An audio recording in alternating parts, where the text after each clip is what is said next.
Yeah, I think definitely brave leadership. And what do I mean by that? What I mean is you've got to be, first and foremost, willing to fail yourself. You've got to be open always to learning. And I think anybody you spoke to at Linfield would say this, but I would certainly say this for myself. I have learnt more in the last 3 years than I have in my entire 30-year teaching career, because we've had to push the boundaries, because in having an opportunity like this, I didn't want to throw it away and just do school as it's always been done. So the leadership has to find that balance between keeping the lights on and moving things forward. So we talk about that. The language we use there is, we literally call it KTLO and MTF. So KTLO is we've got to have the keep the lights on stuff that we do in schools every day, chugging along in a way that is efficient and effective and visible and transparent, so that we have the space for MTF. So moving things forward is always a thing that I think we find challenging, because innovation is exhausting. And, you know, when I talk to people like Peter Hutton in running the Future Schools Alliance, and his real focus at the moment is how do you maintain innovation in a school? And as human beings, we're so naturally, I think, attuned to look for comfort, to look for, yep, we've achieved that, great, we've nailed that, so let's just kick our heels back and settle in, we've done it. You can never feel that. You can never be in that space where you think it's done. And as a leader, you know, you've got to gently and carefully and compassionately continue to challenge your staff to move down that pathway. And you've got to be 100% aligned with each other. And that's not easy either. You've got to embrace all of the personalities in the room, and that's not easy sometimes. But again, I'll point you back to radical candor for how to have those conversations. But I think I'm so blessed, so lucky to be able to work with Mark and Lou, who, and you know, we try and dispel a lot of the language around leadership as well.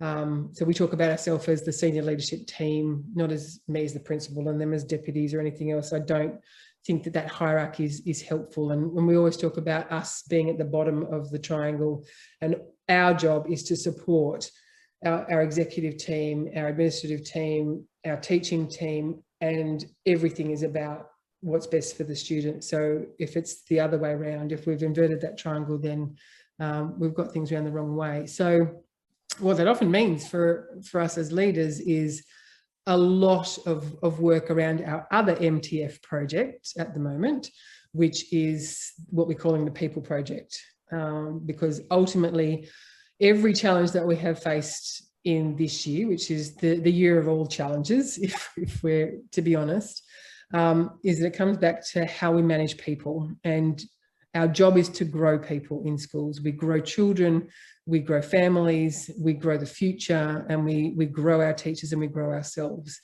So that is, I think, the real challenge for us as leaders is, what does that mean? What does that look like? How do we do that in a way that doesn't break relationship? Because relationship is key to that, and trust, of course, is central to it, and we all know that that's so important, but we can't just expect that that's going to happen. And I don't also like the phrase earning trust, and we certainly never use that in schools with our students. So it's actually about building solid, positive, meaningful, genuine relationships with all members of our community. And I know, you know, Lutheran schools do that incredibly well, and building on those relationships. What you'll find really interesting, I think, about Kim Scott's book is the 4 quadrants that she talks about when we first looked at it, radical candor is top right, because always, it's always the best place to be, isn't it? In the top right of the quadrant.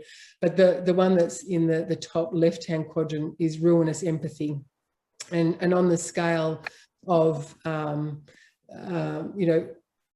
being silent or being candid in pointing out the challenge that you're trying to get someone to acknowledge, ruinous empathy is down that silent end of that continuum.